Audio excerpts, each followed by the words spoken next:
Uli na miss kita. Hala, ako din, be. Ang pangit mo pa rin. Hala, grabe. Ikaw din. Amoy bulok na bagang pa rin yung hininga mo. Gusto kitang sakalin. Ay, hala, be. Tingnan mo yan, oh. Di ba yun yung nagyabang sa JC na nagbakasyon daw siya sa ibang bansa? Oo, kilala ko yan. Pero isang linggo lang naman siya dun, eh. Hey, you two. What you are see? Ano daw?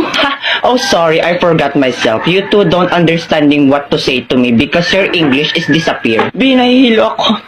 Kailangan ako makasapak ng bobo. Nga lang akong bahala. Hoy, ang kapal ang mukha nito, pa English ka pa, ay mali-mali rin naman sinasabi mo. Saka isang linggo ka lang naman nagstay sa ibang bansa, pa ganyan-ganyan ka na, ay mukha ka pa rin naman talangka. What? Talangka? Talangka? Ay kung hampasin kaya kita ng talangka para matauhan ka. Well, it's nothing anymore my problem in mathematical equation that I don't understanding to say what you to me. You too dead hungry. Hoy, yung totoo, nag-a-addict ka ba o natukhang ka sa ibang bansa? Huh? Why is me going to be addict?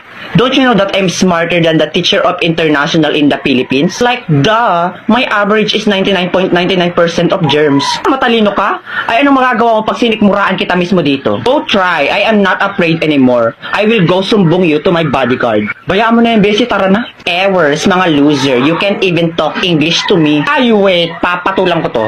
You little bulwak na inidoro, you're making me irritate to the functionality of my brain that can sampal you little bigger booger that the size of your booger is 200% kilometer per hour with bacteria. Now B, it's your turn. Let me be the one to finish these cockroaches. Yeah,